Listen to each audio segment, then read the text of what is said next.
좋아요, 들어보세요. 한 번만 말할게요. 여러분이 영상을 되감지 않는 한 말이죠. 새 옷엔 세탁하기 전에 재질을 테스트할 수 있는 작은 천 조각이 있어요. 만약 그게 세탁 중에 색이 바래거나 늘어나거나 보풀이 생긴다면 이를 사전에 알고 옷 전체를 손상시키지 않게 되죠. 연고나 크림 튜브에 달린 마개의 뾰족한 부분은 작은 호일 봉인을 뚫기 위해 있어요. 호일을 벗기려고 이쑤시개를 짚거나 손톱을 사용하지 않아도 돼요. 케첩컵에 공간을 더 만들려면 주름을 늘리면 돼요. 감자튀김 한 움큼이나 치킨 너겟을 찍어 먹고 싶다면 자, 됐죠? 알루미늄 호일 상자를 확인해보세요. 옆면에 누를 수 있는 탭이 있나요?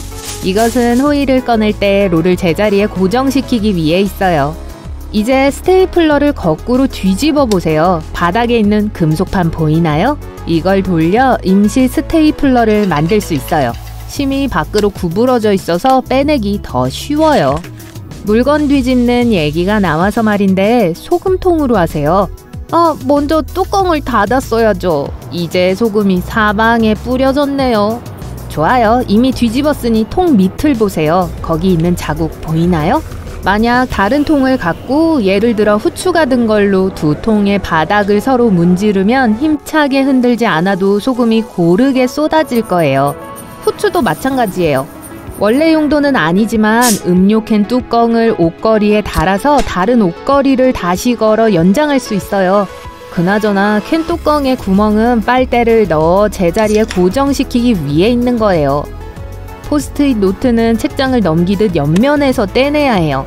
우리 대부분은 그걸 아래에서 떼기 때문에 주름이 생겨 메모지가 덜 끈적이게 돼요. 스파게티 숟가락의 구멍은 완벽한 양을 잴 수 있게 도와줘요. 이건 한 사람이 먹을 수 있는 양이니 대접하고자 하는 사람이 몇 명인지 곱해주기만 하면 돼요. 아니면 그냥 파스타를 돼지같이 먹는 걸 좋아할 수도 있죠. 비판하는 건 아니에요. 헤드폰 오디오 잭에 하나, 둘 또는 세 개의 줄무늬가 있나요? 하나는 헤드폰이 소리만 재생한다는 뜻이며 두 개는 스테레오 사운드를 의미하며 세 개는 헤드폰에 마이크도 있단 걸 의미해요. 물이 끓어 넘치는 걸 방지하려면 냄비 가장자리에 나무 숟가락을 놔두기만 하면 돼요. 하지만 아주 잠깐 동안만 효과가 있어요.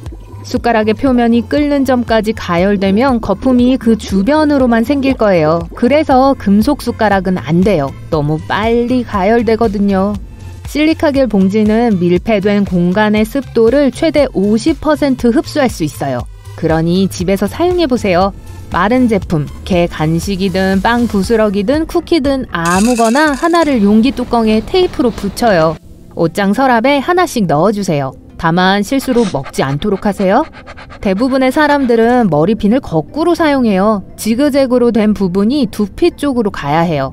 그 물결 부분이 머리를 모아주고 핀을 훨씬 더 잘 고정시켜줘요. 뽁뽁이는 원래 청소하기 쉬운 벽지로 만들어졌어요. 하지만 장식 아이디어는 인기를 끌지 못했고 그래서 새로운 용도를 발견했죠. 지금은 대속물품의 쿠션 역할을 해줘요. 그리고 물론 아주 기분 좋게 터지죠. 제 강아지한테 물어보세요. 모든 크래커와 일부 쿠키에는 최종 제품에 맞는 식감을 만들기 위한 구멍이 있어요. 이 작은 구멍들은 크래커와 쿠키가 터지지 않게 증기가 빠져나가게 해줘요. 도커스라고 하는 이 구멍들이 없었다면 증기가 과자 안에 축적되어 최종 결과물은 훌륭할지 몰라도 모양이 오히려 이상했을 거예요. 리츠 크래커에 있는 물결 모양 가장자리는 치즈 위에 크래커를 굴릴 수 있게 해서 그 위에 딱 좋은 크기의 치즈를 얹을 수 있어요.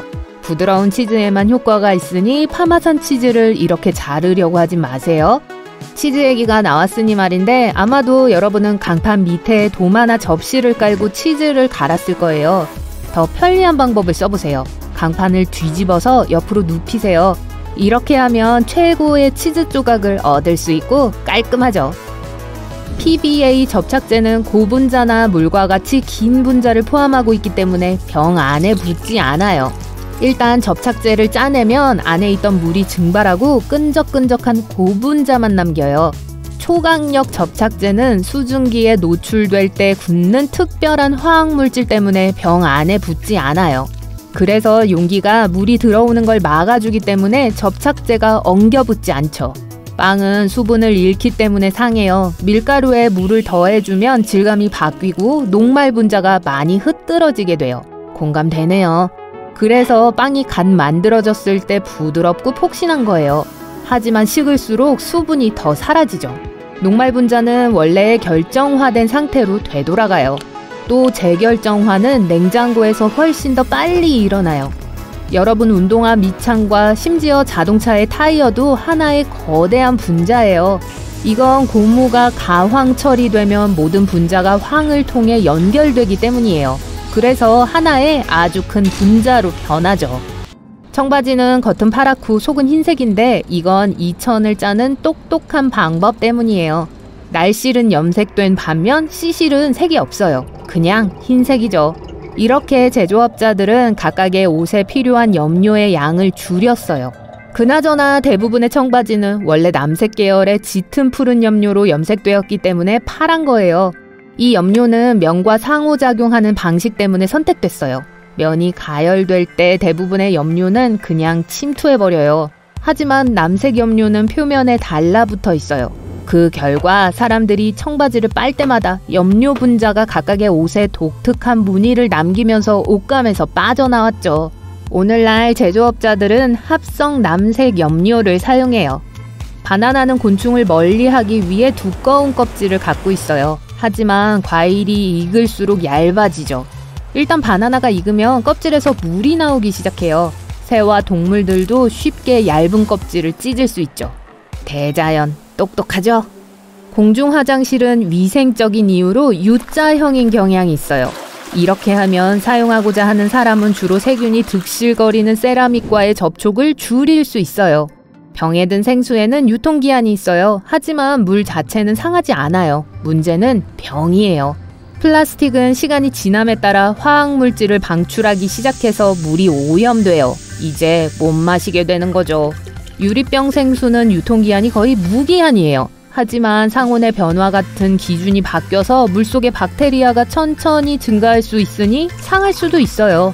만약 다른 모든 게 상했다면 수도꼭지 물을 마시세요. 누가 상상이나 했겠어요? 물 드실래요? 기내식은 육지에 있는 것보다 훨씬 더 짜고 매워요. 항공사들은 기내의 조건 때문에 모든 요리에 추가로 조미료를 더 넣어야 해요. 건조한 공기와 변화된 압력의 조합이 우리가 맛을 인식하는 방법을 바꿔요. 또 맛은 미뢰에 관한 게 아니에요. 80%는 냄새예요. 하지만 건조한 실내 공기 때문에 냄새 수용기들이 제대로 작동하지 않게 되죠. 뭐 약간의 추가 양념 없이 음식은 거의 완전 맛이 없을 거예요. 그리고 네, 저도 무미건조한 걸로 유명해요. 정맥은 피부 밑에 있기 때문에 파란색으로 보이고 피부는 빨간색보다 파란색 빛을 더 많이 흩뿌려요.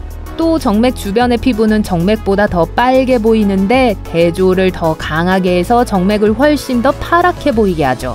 하지만 이건 착시예요. 우리의 피는 늘 빨간색이죠. 진짜예요.